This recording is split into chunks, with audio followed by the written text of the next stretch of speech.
Perfecto, muy bien. ¿Están viendo la presentación, chicos?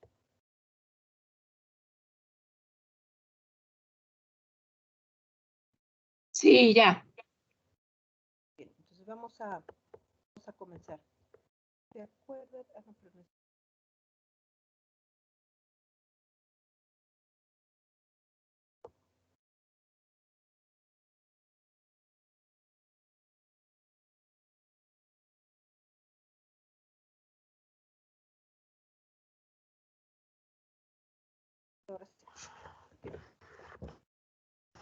Entonces, si recuerdan, chicos, sí lo están viendo ya en forma de presentación, ¿verdad?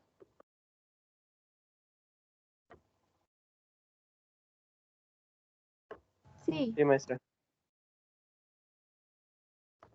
Si se acuerdan, chicos, estábamos hablando de la producción biotecnológica de aminoácidos.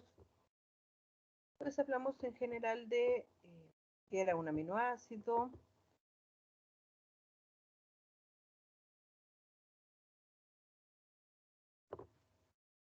de los aminoácidos que se producen más a nivel industrial, cuáles eran sus usos. Vimos la producción, los métodos de producción, y si se acuerdan, dijimos, bueno, algunas de las cepas, etc. Y si se acuerdan, dijimos que había 4 técnicas para obtener aminoácidos, al menos industrialmente y con el uso biotecnológico. Una era la extracción de hidrolizados de proteína, la síntesis química, la producción microbiológica y la síntesis enzimática. De estas 4, pues la única que no está tan involucrada, no está involucrada con la biotecnología es la síntesis química. Sin embargo, bueno, también en algunos casos se puede considerar un proceso biotecnológico dado el tipo de materia prima que vamos a ocupar para producir el aminoácido. Y también pues porque se está produciendo un aminoácido. Hablamos de lo que era la extracción de hidrolizados de proteínas y vimos que se necesitaban pues ciertas enzimas de tipo proteasa. Vimos también algunos de los nombres y las condiciones en las que trabajan estas proteasas. Vimos en general cómo se llevaba a cabo el proceso de hidrolizado, las etapas de la hidrólisis. Después comenzamos a hablar de la síntesis química, y dijimos que era el proceso que se considera menos biotecnológico dentro de la producción de los aminoácidos. Y vimos algunas de las síntesis que más se utilizan, que son la de Gabriel y la de Strecker, solamente para producir nuestros aminoácidos. Y por ejemplo, en el caso de la Strecker, chicos, pues dijimos que se producían a través o a partir de aldehídos o cetonas. Entonces, si el origen de estos aldehídos y cetonas es biológico, pues ya, aunque sea una síntesis química, pues ya se considera una producción biotecnológica.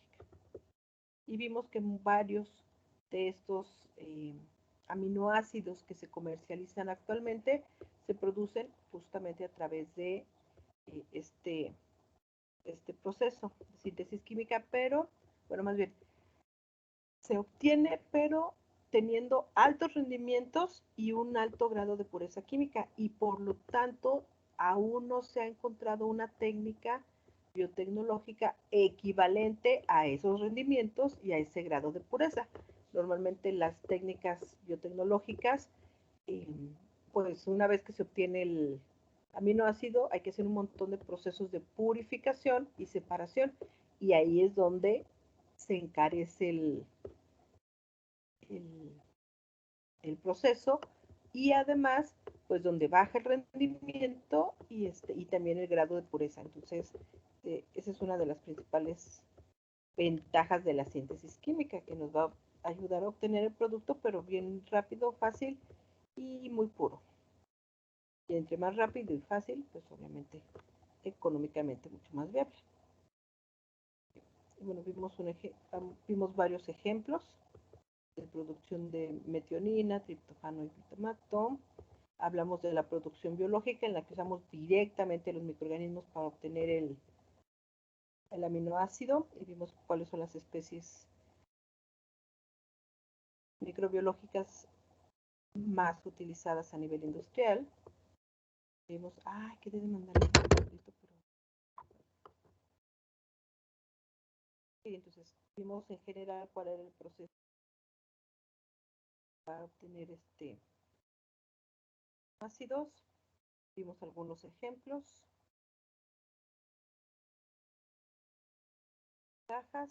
Hablamos de la síntesis enzimática, aquí justo donde nos quedamos. Ok, entonces, otra de las técnicas, chicos, que se utiliza mucho en la industria para obtener los aminoácidos es la síntesis enzimática.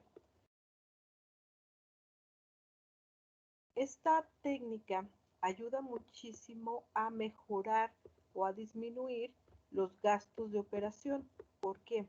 Porque en lugar de utilizar al microorganismo y todo lo que conlleva desde la investigación, aislarlo y demás, obviamente que encarece los costos, en la síntesis enzimática se usa ya nada más a la enzima, entonces ya no tengo que estar comprando o gastando en el medio de cultivo, que era es uno de los pasos más caros del uso de microorganismos. Entonces ahora ya nada más se compra la enzima. Con esa enzima pues se mete al proceso para obtener los aminoácidos. Bueno, esto quiere decir, chicos, que en esta parte pues dependería de una industria biotecnológica que justamente me venda la enzima, o de la cual yo pueda obtener la enzima sin hacer todo el proceso de separación de la enzima, ¿no? Sino pues también se vuelve a convertir en algo económicamente no tan viable, ¿sí? Entonces, a través de síntesis enzimática se abaratan los gastos de operación. Y también otra cosa muy importante, chicos, es que como se utilizan pues enzimas, acuérdense que estas son fáciles, o sea, una vez que hacen la chamba y obtenemos el producto, son fáciles de naturalizar o de eliminar. Entonces, eso va a hacer que nuestros aminoácidos, que son los que queremos comercializar o queremos utilizar, tengan un mayor grado de pureza y por lo tanto puedan ser utilizados estos aminoácidos que se obtienen por esta síntesis en productos que están más relacionados con el ser humano o que va a consumir directamente, como por ejemplo los aditivos alimentarios, en farmacéutica o biomedicina, y bueno, también en la industria química. Pero pues la ventaja es que nos va a ampliar el área de aplicación en comparación de algunos de los otros técnicas de obtención de aminoácidos.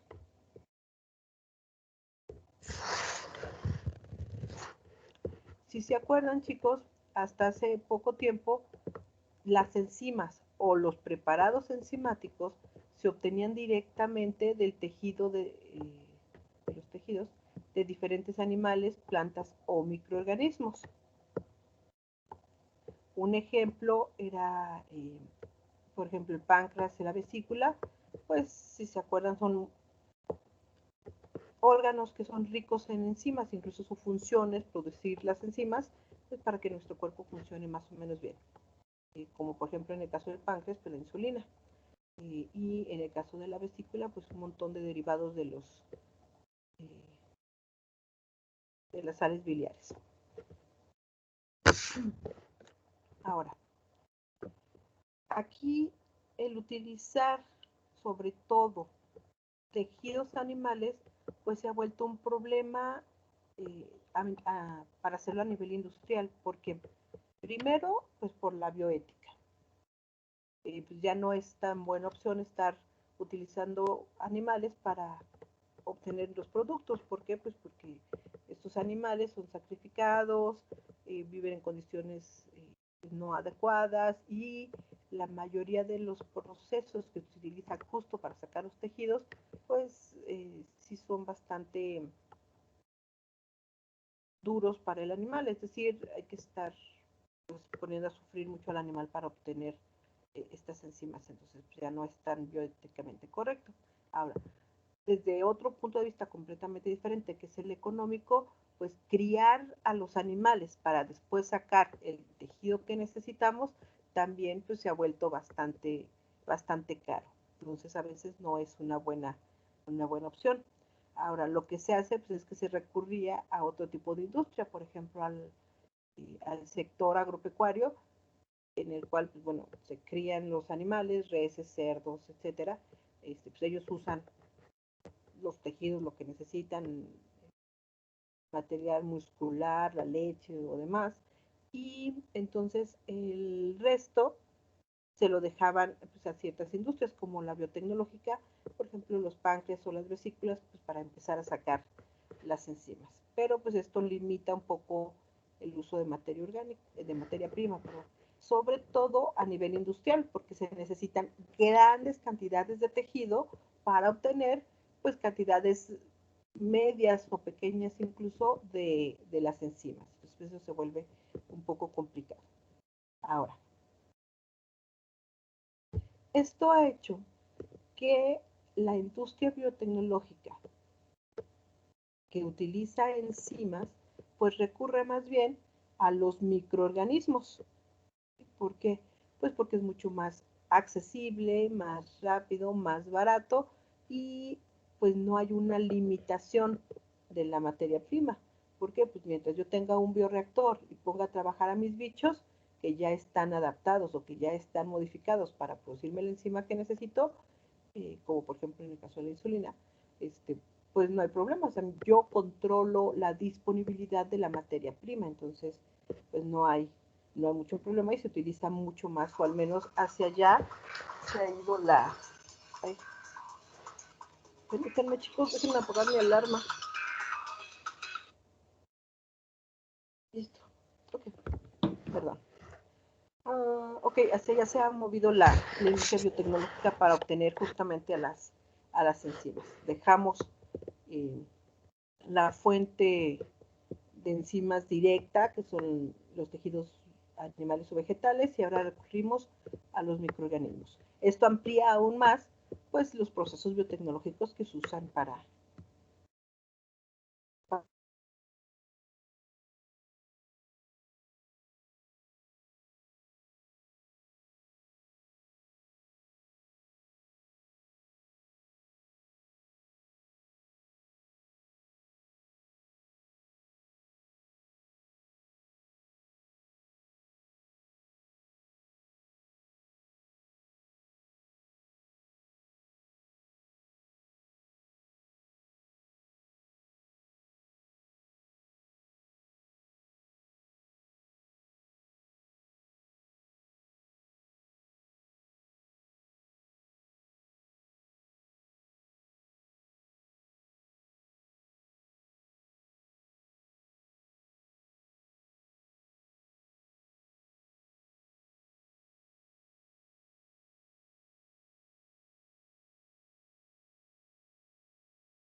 Hola chicos, ¿ya me escuchan de nuevo? Sí, Y,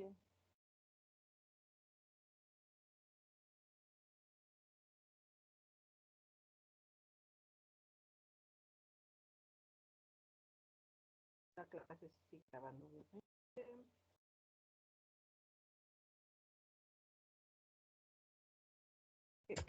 Entonces, hablábamos de cuáles eran las fuentes de las enzimas, pues las soluciones de células, diferentes medios de cultivo.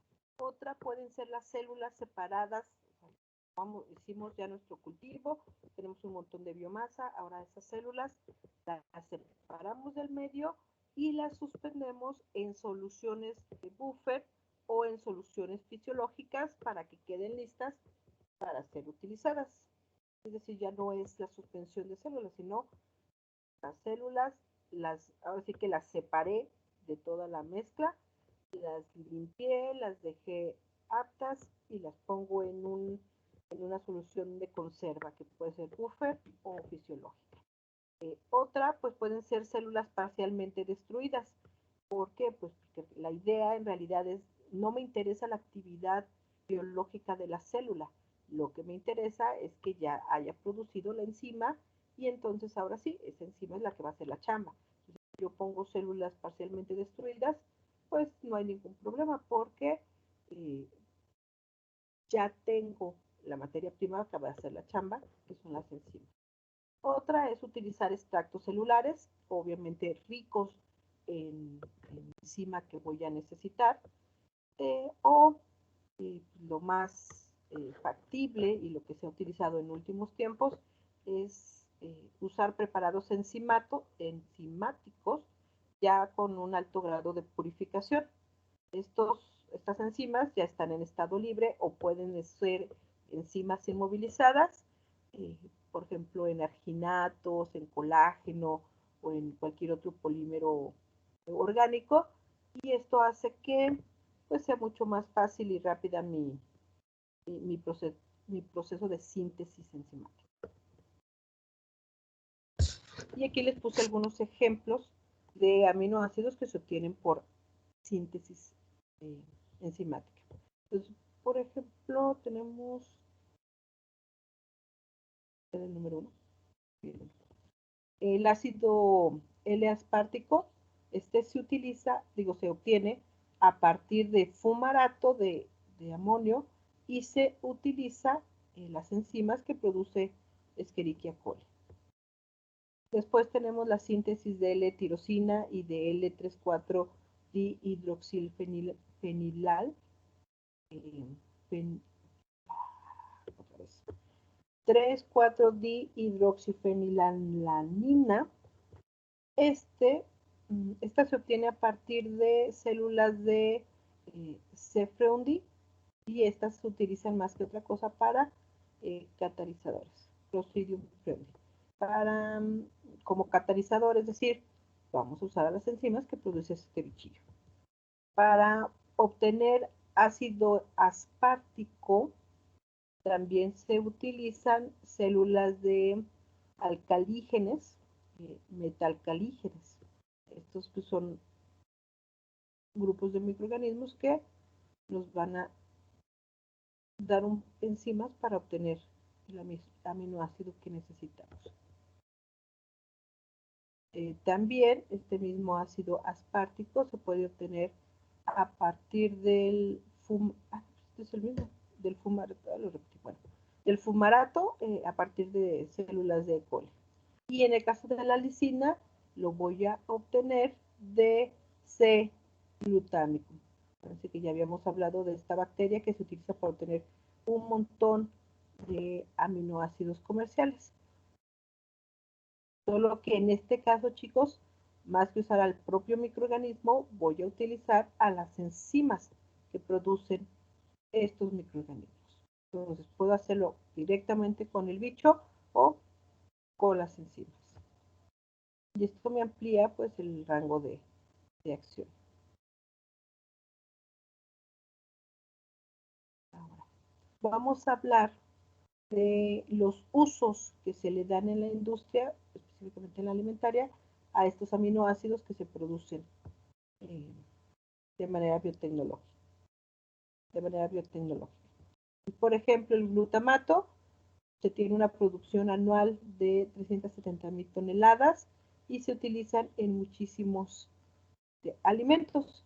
El glutamato tiene como objetivo o se usa en la industria alimentaria porque refuerza el sabor de los productos procesados. Entonces, yo quiero un producto con sabor a fresa, voy a utilizar un saborizante o la misma fresa, pero para que dé un sabor aún mayor y la percepción sensorial sea pues más agradable para el consumidor, pues agregamos glutamato. Ahora, también se utiliza como ablandador de la carne. En lugar de los nitritos, se puede usar el glutamato. Aquí el detalle es que el glutamato le da cierto sabor. Bueno, más bien, como es un reforzador de sabor, algunos sabores que no son tan agradables de la carne se ven amplificados. Y entonces, pues la carne que tiene glutamato tiene ciertos sabores no tan agradables. Al final siempre deja un saborcito raro.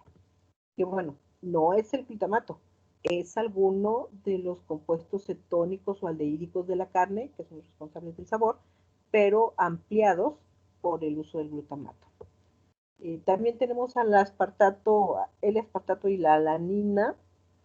Se producen al año más o menos 5,000 toneladas. Estos se usan en la fabricación de jugos o zumos de frutas y también se utilizan para enriquecer el sabor, por ejemplo, del jugo de naranja, del jugo de manzana, de uva, pues para estos sabores que nos agradan consumir. La glicina se produce más o menos 6,000 toneladas al año y se utiliza para los alimentos edulcorados. ¿Por qué? Porque la glicina también ayuda a mejorar el sabor, pero específicamente el sabor dulce. Y pues casi siempre es materia prima para otras síntesis orgánicas. Entonces también pues, se usa mucho en la industria de los alimentos, pero también, por ejemplo, farmacéutica. La L-cisteína se producen 700 toneladas al año y se utiliza para el pan. Mejora la calidad y alarga el tiempo de vida de anaquel de los panes procesados. Por ejemplo, el pan de la marca Bimbo o el pan de Marinela tiene bastante cisteína. Esto hace que mucho tiempo dure el pan sin que se deterioren sus cualidades organolépticas. También la cisteína también se utiliza para o en la elaboración de jugos, pero en este caso es un antioxidante, sobre todo en el caso de jugos cítricos como el de naranja, pues ayuda a que no se oxiden los componentes, se genere un color no agradable y además sabores desagradables. Entonces, si se han fijado que en el caso del jugo de naranja, de repente, si uno prepara el jugo y lo deja cierto tiempo, comienza a tener un sabor así medio desagradable, incluso se pone más oscuro. Y esto es porque pues, tiene muchos compuestos oxidables y sensibles tanto a las temperaturas como a la luz e incluso a la presencia de oxígeno del aire. Entonces, la cisteína pues ayuda bastante a conservar la calidad de los jugos. Tenemos después al triptofano y a la histidina, ambos son 400 toneladas al año y se utilizan en varios alimentos. El triptofano y la histidina son muy buenos antioxidantes, entonces ayudan también a conservar y alargar la vida de anaquel de muchos productos, sobre todo productos hechos a base de estas frutas que se oscurecen fácilmente, como por ejemplo la manzana, el plátano, etc. Entonces hace que pues los productos de manzana, por ejemplo el puré que se usa mucho para la comida de los niños, pues no se deteriore tan fácilmente o se conserve durante mucho tiempo sus características organolépticas. Ahora, ambos también en conjunto se utilizan mucho en alimentos que se venden o que pasaron por un freído. Todos estos alimentos fritos, como por ejemplo las papas y estos tostadas, etcétera, que sufrieron un proceso de fritura, pues obviamente se frieron en lípidos y esto hace que estos productos sean muy susceptibles a enranciarse. Acuérdense que el enranciamiento es un proceso de oxidación. Los lípidos se oxidan por el oxígeno del aire, así directamente. Entonces, pues va desarrollando colores, olores y sobre todo sabores bastante desagradables. Y pues no son buenos para los productos. Y pues se utilizan estos aminoácidos para evitar justamente el enranciamiento. También es un aditivo nutritivo. Muchos alimentos, sobre todo para los bebés, se adicionan con estos dos tipos de aminoácidos. Por ejemplo, las leches en polvo. Después tenemos al aspartame, que si se acuerdan es un edulcorante muy utilizado en la industria de los alimentos. Este aspartame se obtiene a partir de la fenilalanina, el ácido aspartico y la lisina. Entonces, pues, este edulcorante se produce muchísimo, 7,000 toneladas al año, y se usa sobre todo en bebidas refrescantes, aguas, refrescos, incluso en la cerveza también se le pone aspartame. Y pues en teoría es un edulcorante de bajas calorías. Después, chicos, este se produce en... Después tenemos a la metionina, que se produce, son 7,000 toneladas. Y la metionina se usa para obtener, o más bien mejorar las características de los alimentos que se producen a partir de soya y piensos. ¿Qué son los piensos? Bueno, sobre todo esto es en la industria japonesa. Mucho del alimento, incluso no sé si, seguramente sí, han probado, por ejemplo, las sopas de tipo Maruchan, que son ramen. Este ramen tiene sabores muy particulares. No sé si se han fijado, alguna vez han consumido una Maruchan que trae pues una serie de polvitos que le dan el sabor característico pues, a cada tipo de Maruchan. Ahora, dentro de todos dentro de este polvito que se supone es un saborizante natural, que no tiene nada de natural, estos polvitos saborizantes tienen bastante metionina y se utiliza justamente para darle la consistencia y el sabor a estos productos tipo ramen. También lo usan mucho los japoneses para sus preparados de arroz, cuando no lo hacen de manera natural, sino que ya compran los arroces precocidos y ya preparados, o sea, directo para consumir.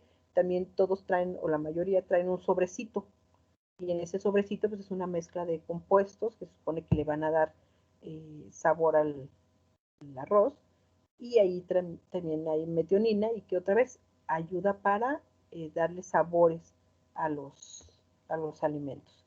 Son aditivos nutritivos. ¿Vamos bien hasta aquí, chicos?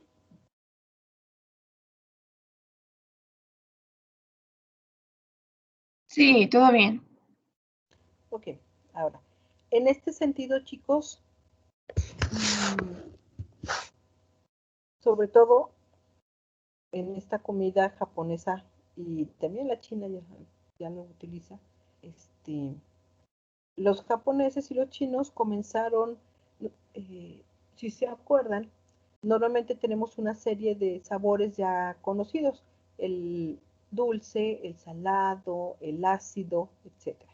Pero también hay otro sabor que se conoce como umami, que es un sabor pues muy característico de, de la comida japonesa. Es una especie de, pues como, bueno, es que se obtiene de muchos diferentes compuestos o mezclas, pero es una especie de sabor pues muy particular y muy agradable a ciertos paladares, sobre todo a la comida más oriental. Los mexicanos no estamos tan acostumbrados a este sabor, pero no es ninguno, o sea, no entra dentro de ninguna de las categorías, es decir, no es un sabor dulce, ni es ácido, ni es salado, o sea, es umami. O sea, habría que buscar una definición específica, ¿no? Entonces, este sabor, chicos, lo obtienen o se obtiene sobre todo a partir del ácido glutámico. Y bueno, nada más como antecedente, Ikunae Ikeda, investigador japonés, lo comenzó a separar o fue el que determinó el sabor umami en la comida justamente japonesa. Él extrajo los cristales de ácido glutámico y justamente a partir de caldos, como mencionaba, los que se obtienen o que se usan en la industria alimentaria japonesa. Aquí se ven en las fotos de estos cristales. Entonces, y bueno, es importante mencionar, o les puse este ejemplo como antecedentes, porque pues fue la primera persona que se dedicó a hacer los primeros estudios para obtener justamente algunos aminoácidos, que a lo mejor ya se obtenían, pero no se era muy consciente del uso que se le daba a estos aminoácidos. Es decir, se sometían ciertos procesos y eran responsables de sabores o de dar algunas características a ciertos productos, sobre todo alimentarios, pero no, como que no se sabía que era un aminoácido el que aportaba esas características. Entonces, pues gente como Ikeda comenzaron a estudiar estos procesos. También, por ejemplo, Pierre Gourdeau y David Huy, también estudiaron pues muchos de los fenómenos que se daban en el uso y la producción de ácido glutámico con este famoso microorganismo del cual ya hablamos durante toda la presentación, que es Corynebacterium glutámico. Su nombre se lo pusieron justamente porque produce el ácido glutámico. Entonces, pues ya hay bastantes antecedentes, o estos son los primeros antecedentes más bien, del uso o la investigación relacionada con la producción de aminoácidos. Ahora, la organización TIFAC es una especie de asociación científica que se dedica justamente, se enfoca en estudios con y para mejorar los alimentos. Entonces, pues estos señores también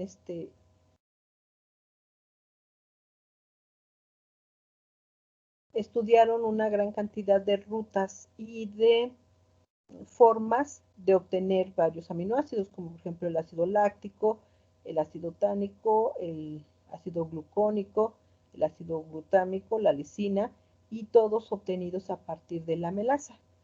Y utilizaban al Aspergillus niger para obtenerlo.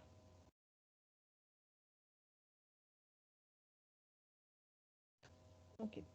Con esto, chicos, terminaríamos lo que es el tema de obtención biotecnológica de aminoácidos. Seguimos en la cuarta unidad y nos falta hablar de productos alimentarios y obtención de ácidos. ¿Cómo andamos de tiempo para comenzar con ácidos? Ya alcanzamos. Okay. ¿Dudas o preguntas, chicos, de los procesos biotecnológicos o la información que vimos para obtener aminoácidos a partir de productos biotecnológicos? ¿Todo bien?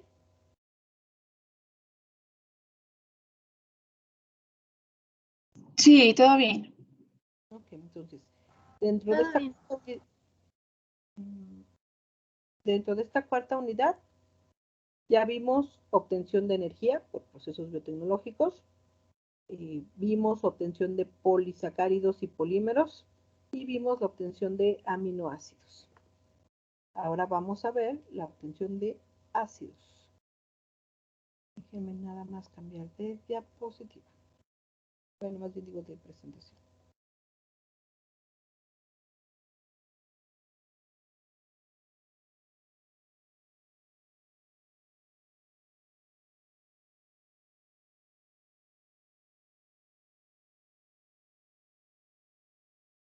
Listo. Ok. ¿Están viendo la otra presentación ya, chicos?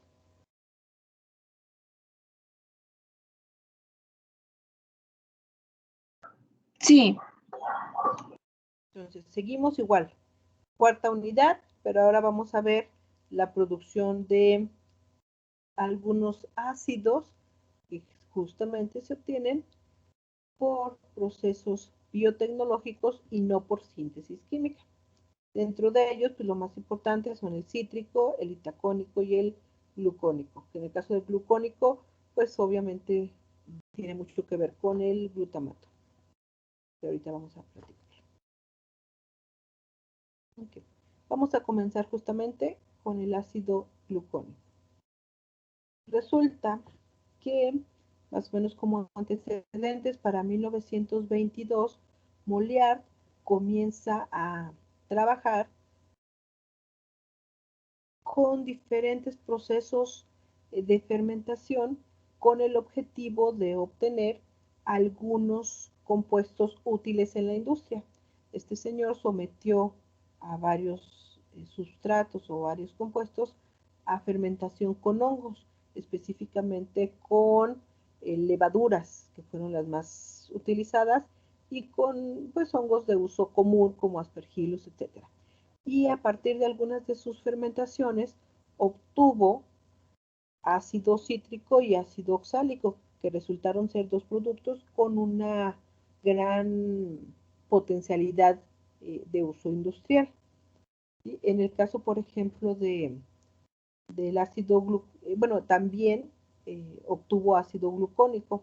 Y entonces, por ejemplo, el ácido glucónico lo obtenían a partir de mostos sacarinos que se usaban en la industria vinícola y pues usaban a Aspergillus niger para, o niger, para, para obtenerlo. Y la ventaja es que usaban los mostos sacarinos, es decir, lo que quedaba de la industria vinícola, pues le daban ahora un segundo uso. Bueno, el ácido, aquí tenemos su fórmula molecular.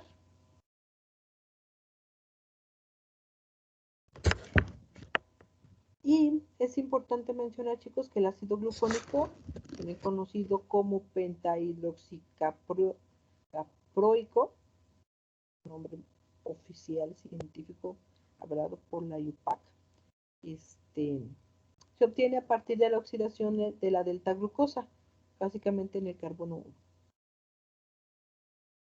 Entonces, bueno, la delta glucosa se puede oxidar hasta delta glucono de lactona, ya sea por métodos electroquímicos, químicos y enzimáticos. Y el método fermentativo es el que más se utiliza porque pues, es mucho más barato. Y usamos justamente a Aspergillus. Hay un montón, sin embargo, aunque se usa más Aspergillus, hay un montón de bacterias y de hongos que producen justamente ácido glucónico a partir de la glucosa. A nivel industrial, el que más se utiliza es Aspergillus. ¿Por qué? Pues porque la verdad es que es bien fácil de manejar. Aspergillus o la familia de Aspergillus son hongos que se propagan bien fácil, son bastante resistentes y son metabólicamente muy activos. Entonces, a nivel industrial se utilizan muchísimo porque me producen un montón del producto que necesito y no batallo para que crezca mucha biomasa en los caldos de cultivo. Ahora, si se acuerdan, chicos, alguna vez usaron, yo creo que en algunos de sus laboratorios, Aspergillus, sobre todo Aspergillus niger, y este se caracteriza por porque su micelio es negrito, entonces se ven ahí un montón de caldos de cultivo negros, pues un poco desagradables, pero muy, muy útiles en la industria biotecnológica. Y bueno, otra cosa también, chicos, es que Aspergillus tiende a formar estas bolitas, es como semiesporas. Tienen un nombre, espérense, ¿no? Pues un nombre. Bueno, ahorita me acuerdo. Pero si se acuerdan, muchos hongos van a formar conidias, no, no son conidias, van a formar al final de su micelio, la parte más superficial del micelio, van a formar estas bolitas que les sirven justamente como material dispersante o les sirve como si fueran una especie de esporas, porque no son propiamente esporas, pero es su principal medio de reproducción. Estas esporitas se sueltan del micelio, llegan a otro soporte y si hay nutrientes necesarios, ¡pum!, comienzan a proliferar otra vez los hongos. Entonces, Aspergillus tiende a ser bastante, pues se expande muy fácilmente, incluso en los laboratorios, cuando uno trabaja en microbiología, pues es uno de los principales hongos contaminantes. Y uno tiene ahí sus cultivos, de repente cualquier detallito ya te llenaste de Aspergillus, sobre todo Aspergillus niger. La ventaja es que es muy visual, o sea, es muy claro ver justamente esta contaminación por Aspergillus. Ay, sigo sin acordarme. Ahorita les digo cómo se llaman estas bolitas.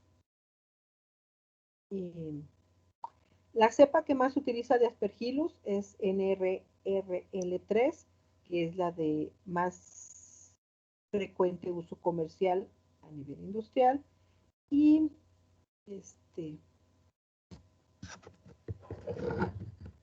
al menos para producir el ácido glucónico.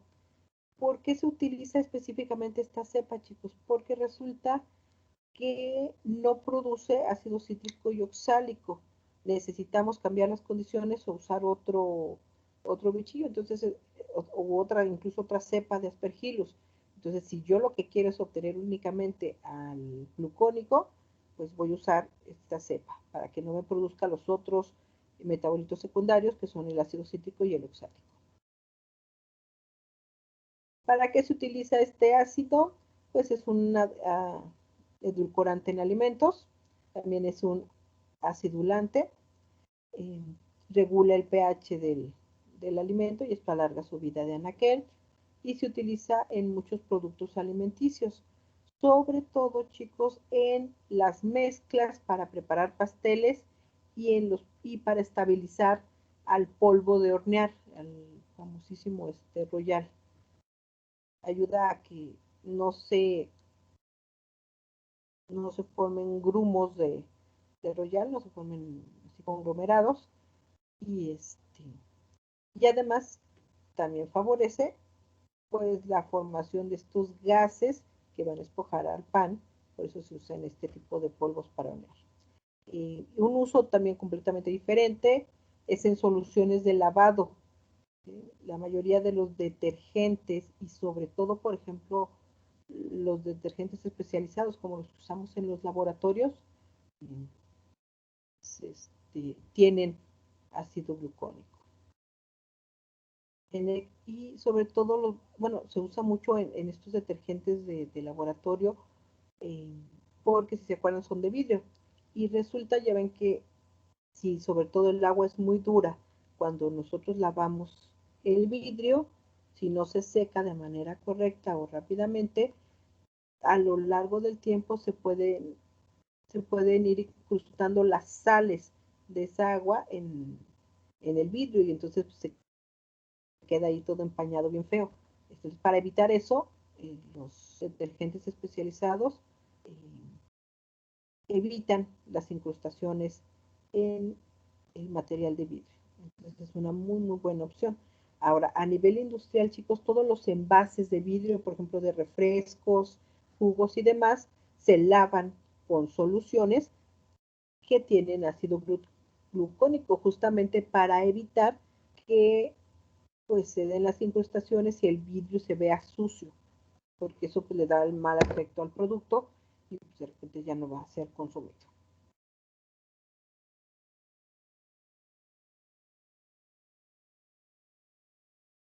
Otro uso que se le da, otro uso que se le da al ácido glucónico es que es un excelente agente acomplejante. Esto también hace o favorece su uso justamente en soluciones detergentes o lavadoras. Otra vez, sobre todo a partir de o que se utiliza específicamente para lavar materiales o envases de vidrio, sobre todo las botellas retornables, como les mencionaba, para que la botella se vea limpia y esto pues me dé la idea de calidad en el producto. También chicos, el glutanato, una sal a partir del ácido glucónico, se utiliza en cementos y en mezclas donde se modifican las propiedades de fraguado. ¿Para qué se usa? Resulta que en estos materiales de construcción se utiliza para aumentar la dureza y la resistencia del cemento. Ahora, muchos cementos que se usan para construcciones de alto calibraje, es decir, edificios grandes, puentes y demás, no nada más casitas, sino edificios de gran tamaño y que van a soportar mucho peso, tienen altos contenidos justamente de gluconato, porque pues, esto le da mayor dureza a las estructuras. Y también se utiliza mucho en el cemento que se usa para el fraguado en los cimientos de las casas, pero sobre todo de los edificios. ¿Cómo andamos de tiempo, chicos? Ah, no, ya. Okay. ¿Dudas, preguntas hasta el momento?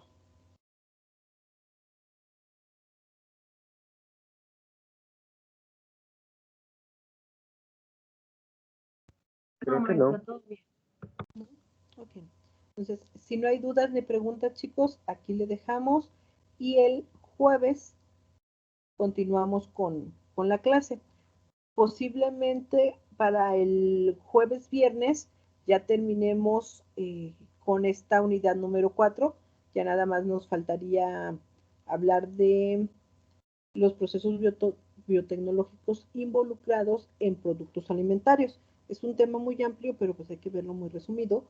Y pues lo más, bueno, terminar y irnos al de alimentos. Entonces yo creo que en esta semana terminamos, chicos, y ya nada más nos quedaría pendiente la última unidad. Y esta pues les voy a platicar qué vamos a hacer para evaluarla.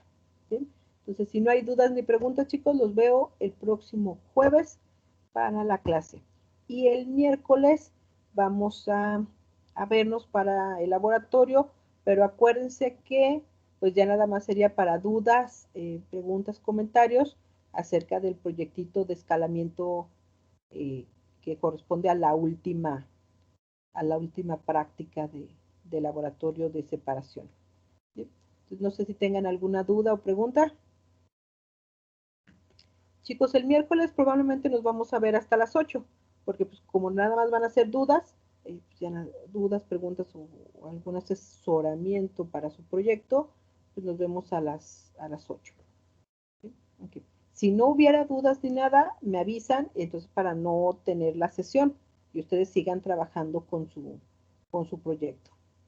Aunque pues, la idea es que ya el miércoles especifiquen bien qué operación unitaria eligieron y, y pues para ir viendo cómo va avanzando su proyectito. Okay. Entonces ahora sí, si no hay dudas ni preguntas, chicos, aquí le dejamos y los veo el jueves.